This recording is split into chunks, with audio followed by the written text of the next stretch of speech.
გისმენთ თქვენ ეთერში ბრძანდებით, გისმენთ ყურადღებით. გამარჯობა. როგორ ვფიქრობთ, აფხაზეთი ალბათ დაიკარგა სამეგრელოს დასუსტების ხარჯი, რომ ყოფილიყო სამეგრელოს ავტონომია, რომ ყოფილიყო მეგრული ენის სტატუსი, ალბათ აფხაზეთიც არ დაიკარგებოდა. ეს ერთი კითხვა და მეორე, რატომ მიატოვა გალი დაუჩამჩირეს ზვიად გამსახურდია? ხო შეიძლება იმ ტერიტორიის მაინც შენარჩუნება? მადლობთ ზარისთვის. ეს ორივე საკითხი, რაც დასვა სკაიპში თავისთავად არ წარმოადგინა. დიდი მადლობა, იმიტომ რომ ამ ორ საკითხს ბევრი სხვადასხვანაირად ატრიალებს. რომ ყოფილიყო მეგრული ავტონომია, ხო გადარჩებოდა აფხაზეთი? არა. ვერ გადარჩებოდა. პირიქით. როცა აფხაზეთის მოწყვეტის გეგმა შედგა, სად შედგა კარგად იცით? ჯერ სამეგრელო უნდა დარბეულიყო. რატომ? ეს ექსპერიმენტი ჩატარდა. რა თქმა უნდა, სამეგრელო მიწასთან გაასწორეს ერთი წუთით მე ექსპერიმენტს ვამბობ. და არა იმასაც მოხდა, ის ექსპერიმენტი არ იყო უკვე. ის უკვე გეგმა იყო. მე ექსპერიმენტს ვამბობ, ამას გაგახსენებთ მე. 9 აპრილს რა მოყვა? ივლისის მოვლენები სოხუმში არ გახსოვთ? დიახ. თუ დაგავიწყდათ. გავახსენებ ხალხს.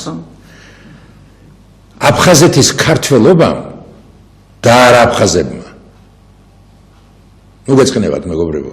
თქვენ ახლა შეიძლება ტელეგრამს უყურებთ, ჩემი ძმები ხართ, მაგრამ მე ტანი გახდეს გასაბერად.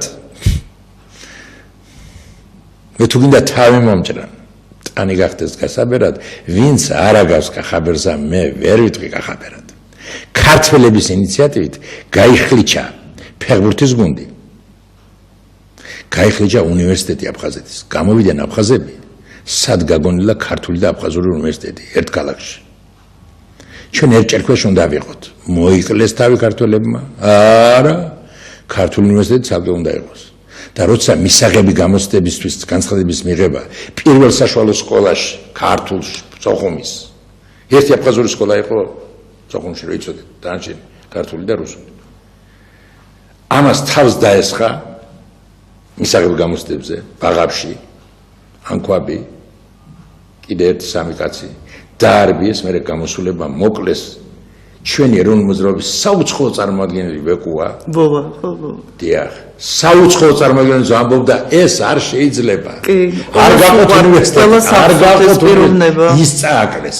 იმიტომ ის ამბობდა ჯანსაღს აზრს და საშიში იყო, ვაი თუ ხალხი ამას აიტაცებდა და ბოვას გაყვებოდა და არა იმათ, ვინც ამბობდა, რომ ქართული უნივერსიტეტი ცალკე უნდა იყოს. ამ დროს მოხდა მერაბ კოსტავას გადადგომა ღალიცგის ხიდზე და 35,000-იანი ჯარის თუ ხალხის ლაშქრის გაჩერება ხიდზე. არ გაუშვა ღალიცგის იქით.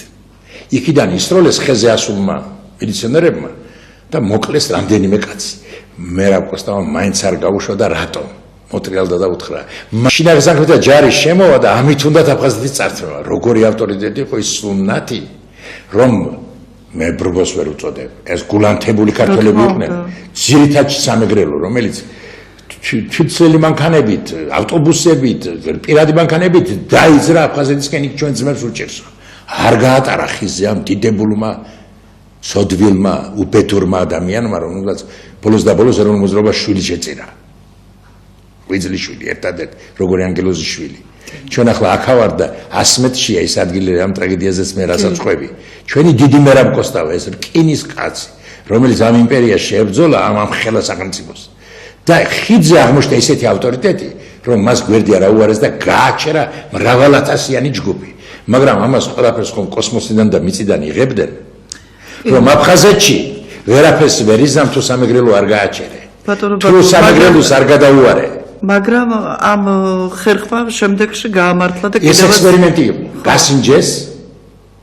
ამის შემდეგ შედგა გეგმა დაარბიეს სამეგრელო და მას ავტონომია ვერ უშველიდა და მოდი სხვა თემას დროს მიუძღვათ ამასაც ბატონი შეგვიკითხა და მეორე შეკითხვა რა იყო გამახსენეთ?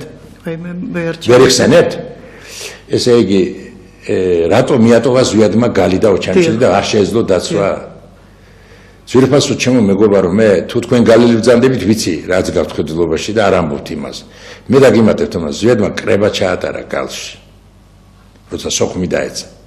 არსად ფეხი არ მოიცვალო თუ ჩვენ დავიცავთ ამ ტერიტორიებს. რითი დაიცავდა, რომელი ჯარი ყავდა და რომელი ზარბაზნები ჰქონდა. რა თქმა უნდა, სოხუმის დაცემის შემდეგ არ ნახული ისტორიაში გაუგონარი ტემპით დავთმეთ მთელი აფხაზეთი ჩვენ. თურმე აღმოჩნდა, რომ არც ერთ პროგნოზში სამხედრო და პოლიტიკურ ხელმძღვანელობას არ ედო სოხუმის დაცემა. ეს არის ყველაზე დიდი უხეში შეცდომა. სოხუმის დაცემა, ვინ იცოდა თუ სოხუმს აიღებდა. მოწინააღმდეგე, ჩვენ უნდა ქონოდა მეორე, მესამე, მეოთხე, მეხუთე ეშელონები. არაფერი არ აღმოჩნდა. ყველგან ღალატი. ამიტომ ყოველ ფეხის ნაბიჯზე მაშინ. ყველგან. ბატონებო, არ შეიძლება გენერლის ფორმა ჩაიცვა და ანაბანა არ იცოდე გენერლობის. არ შეიძლება. მაგრამ როგორ აღმოჩნდა? თავარსარდალი გეწოდოს? როგორ აღმოჩნდა მთავარსარდლის პოზიციაზე ადამიანი, რომელმაც არ იცოდა ეს ანბანი, სამხედრო ანბანი?